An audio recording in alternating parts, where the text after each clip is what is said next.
أعوذ بالله من الشيطان الرجيم. بسم الله الرحمن الرحيم.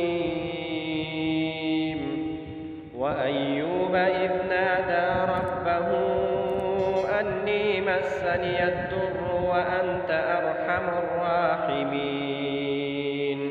فاستجبنا له فكشفنا ما به من ضر وآتيناه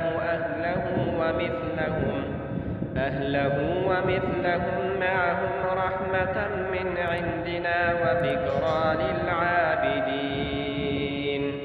وإسماعيل وإدريس وذا الكفل كل من الصابرين وأدخلناهم في رحمتنا إنهم من الصالحين.